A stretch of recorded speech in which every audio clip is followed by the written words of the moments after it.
As we continue our assessment of the Buhari government's performance over the last 5 years, tonight we'll take a look at the issues of debt management and the performance of the Buhari-led government. Do we have more debt on the Buhari? We'll find out tonight.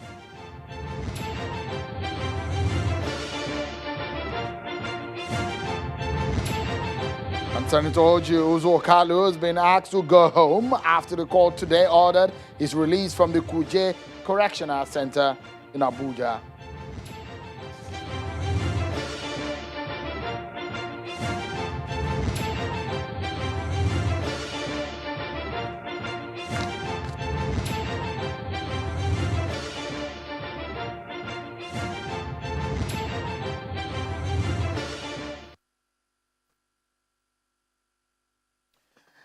Hello, everyone, and welcome to the program. This is Politics Today live on Channels Television. I'm Shion Okimaloye in Lagos.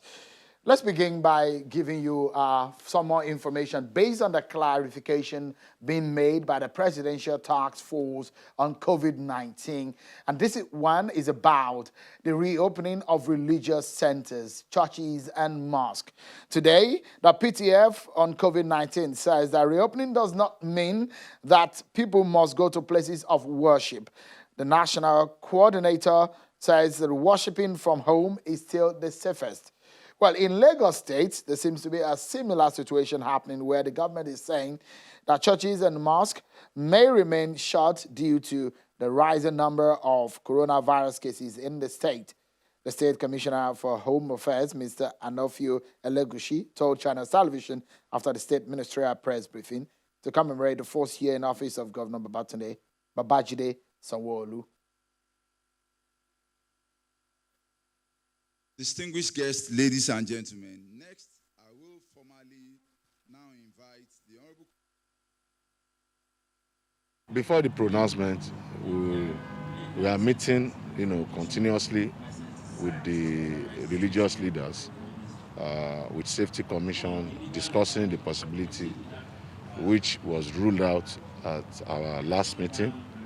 The issue of reopening cannot even come in place now, looking at the number accredited to Lagos in terms of affected patients in the state, in the country.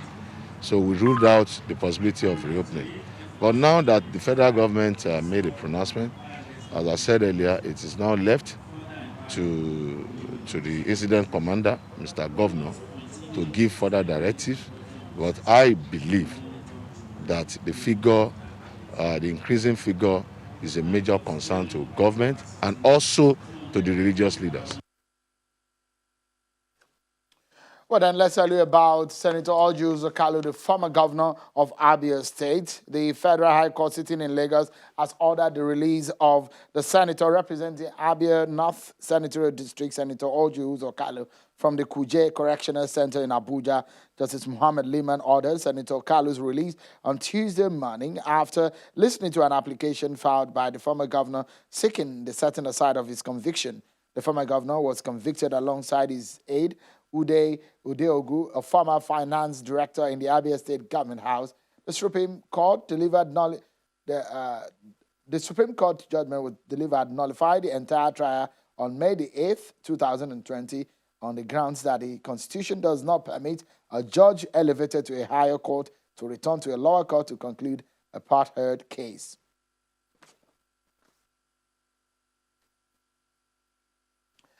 Let's now check out some of the other stories that we're following for you on our political roundup.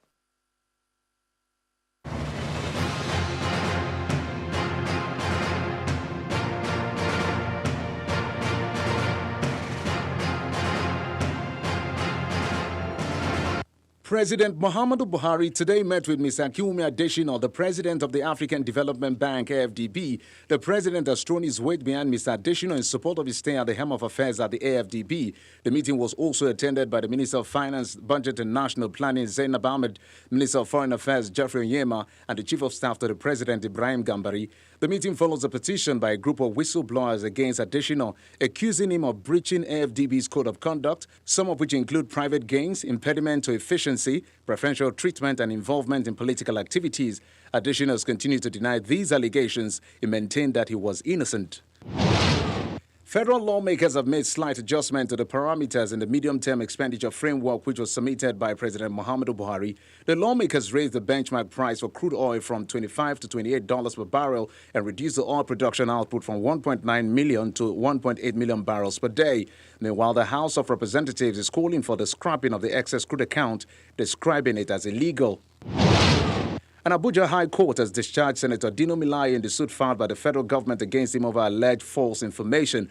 Justice Olasunbo Goodluck, in a ruling on a no-case submission filed before the court, held that the prosecution counsel failed to establish a prima facie case against him. Senator Melaye was alleged to have sometime in April 2017 deliberately given false information to the police to incriminate the then Chief of Staff to the Kogi State Governor, Mr. Edward Onoja, who is now the Kogi State Deputy Governor, as the mastermind of an assassination attempt on him.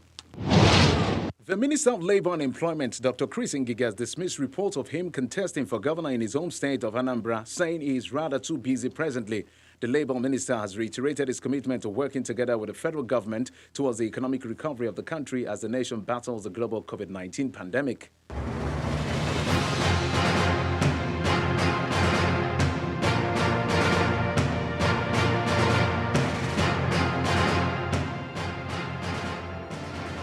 Tonight, we look at the issues of debt.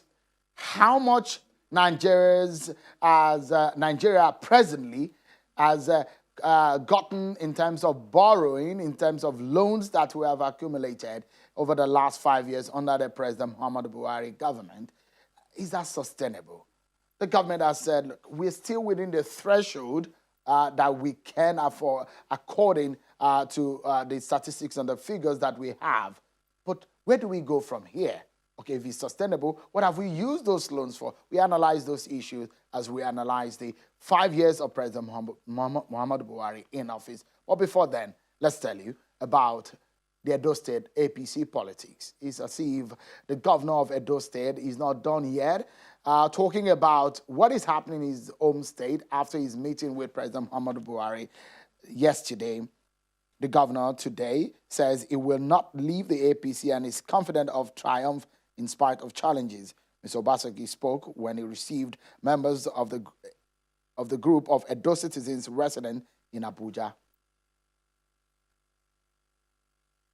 We've given our people hope, and I'm happy that that hope is being reflected in your actions today, where on your own, you've decided to organize yourselves, to mobilize, to raise your own resources to support a cause you believe in. For me, that is very humbling.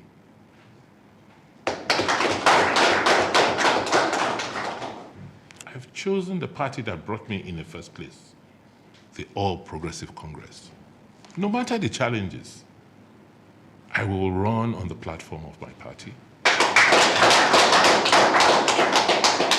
And I'm sure by the grace of God, I will overcome. Amen. They say it's a dirty game. We want to clean up our politics so that more of you, quality people who have served this country in the various capacities, can also come into politics. The leadership space is yearning, it's crying for quality people to come and salvage this country. That is what I stand for. I am hoping that with my success in politics, a lot more professionals, a lot more people of good means, of people who mean well for their communities, will stand up to be counted. Thank you so much, everyone. Let's get into our main conversation of tonight. Let's continue our conversation on the assessment of the 5 years of the Buhari government on its promises and performance. The area of debt management as being a very touchy one. For a lot of critics who think the government is borrowing too much. The opposition, PDP, is saying that the government is wasteful and perhaps they are borrowing for funding non-essential projects. Is that true? Let's get to the matter tonight and let's analyze Nigeria debt burden under President Buhari and the way forward. I'm being joined tonight by the Deputy Chairman, House Committee on AIDS, Local and Foreign Debt, Honorable Chris Azubogu, And Honorable Cletus Obun also is there in our Abuja studio. He's a former member, a former lawmaker, governance policy analyst, and a member of the APC. Thank you so much, gentlemen, for coming on tonight. Let me begin with you, Honorable Azubogu. The debt that we presently have, we understand that our debt profile now stands about 33 trillion. Although a lot of people, when they analyze the issue of debt, they think that it's only at the highest level, that is the federal government. The state government also have a portion of some of the debt that is being calculated. The Debt Management Office will tell you as much. But if you look at the debt that we presently have as a nation, would you say is a sustainable one, especially in the last 5 years under President Buhari? Thank you very much, Sheung. I will rightly say that from the information available to me from Debt Management Office, as of December 2019, the debt stock for Nigeria, to cumulatively both domestic and foreign debt, is about 27 point something trillion. Despite approvals in principle, and despite collections for the year, because approvals of loans does not result into you putting into your debt stock, because when you approve, until you access the loan and enters into your debt stock, then you cannot reflect as your own debt. You can have approval in principle, but when it's not, probably towards the year, or you have accessed, if not accessed the loan, then you cannot consider it as a debt already. It's only when you genuinely take the loan, access the loan, and make use of it, then you now enter into your debt stock. So we believe that at the end of the year, we'll be able to assess and know what is presently. But what Debt Management Office is telling us is that what we have today as debt stock, as of December 2019, is 27 point something trillion. It's verifiable, and there have been approvals for loans, further loans to be taken today by Parliament that came from executive. By the time we put all those ones together, and the one that we assess based on meeting the conditionalities of the lenders, if you assess it, whether it's multilateral, bilateral, or development partners, any of them, when you can assess those, that's when you put it into your debt stock. But you can't use general approval to count it, to make it, or to classify it as automatic debt until there's proper assessment of the instrument. All right. So let's bring Honorable Cletus Obun into the conversation. Honorable Obun, for those, if you look at some of the figures, in 2010, our debt was about 35 billion US dollars. So the nation's debt as of today is way over 70 billion, an increment of about 10 billion from the 63 billion inherited in 2015. For those who think that the government is borrowing too much, what do you say to that? Well, let me say this. When you say you are borrowing too much, what that presupposes is that you are borrowing beyond your capacity and your solvency level. Is that the case in Nigeria?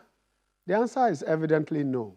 And if you add 10 billion to the 63 that we had before today, you will clearly come to the understanding that this government has been the most prudent in the management of resources. And this is not surprising. To come out of the recession we did in the last 5 years, we came out of a recession to the surprise of the entire world. And today, we have gotten 3 times below even our projected revenue income, especially referring to the issue of the price of oil per barrel. For the first time in Nigeria's history, we were begging people to buy oil and roaming the seas to beg for buyers.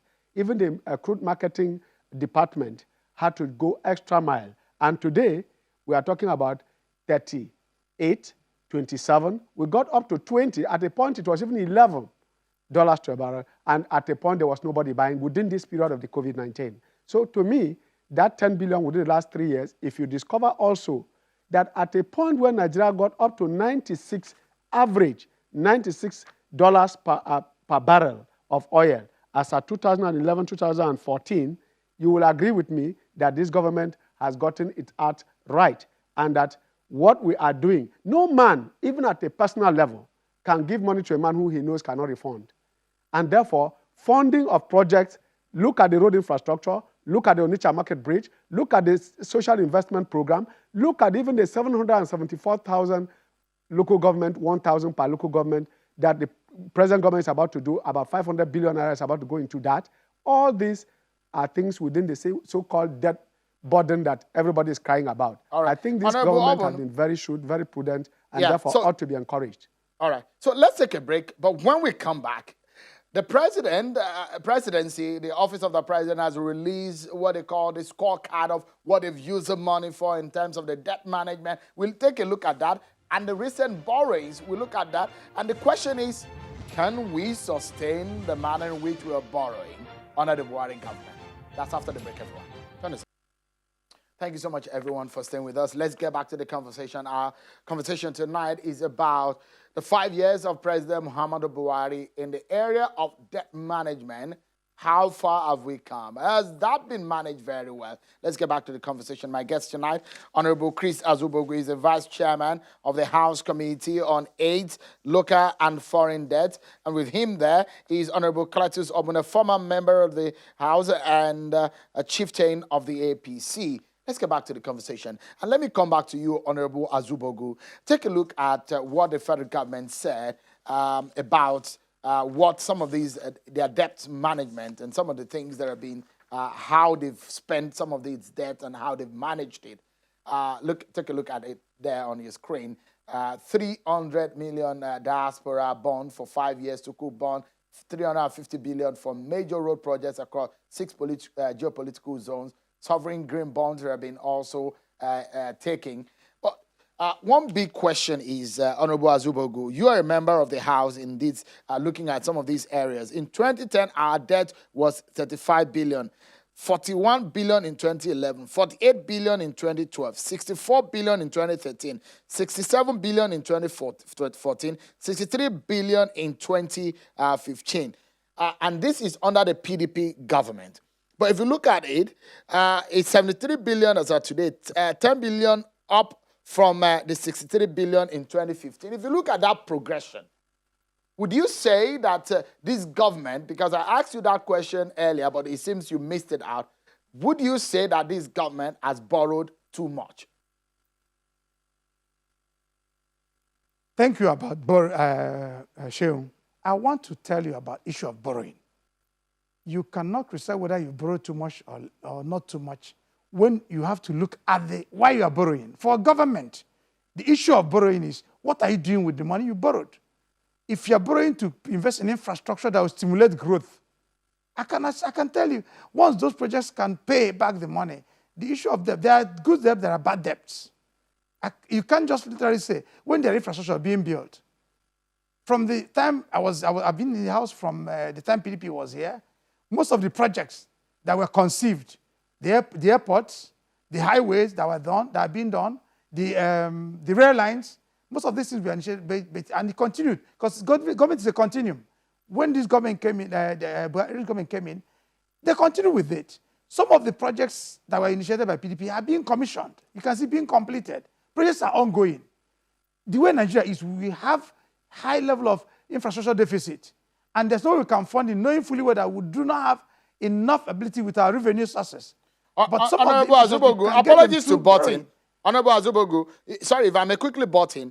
Yes. Are we, because you are in that committee, are we within the threshold of our borrowing limit? Or, I mean, are we within the threshold of a reasonable completely borrowing? From the threshold we gave from the threshold that we officially gave ourselves, from National Assembly, by the government and everybody, which we use the debt/GDP ratio, which we are saying that once it's between 25%, which is far, far below 55% that's subscribed by IMF, that is sustainable. And from what we have in our records, I am sure that the borrowing, because even in Parliament we will not approve it when it's above the threshold. We have not approved beyond 25%. It's still below 25% ratio. But we're also talking about alternative means of comparing whether we are sustainable or we have debt sustainability.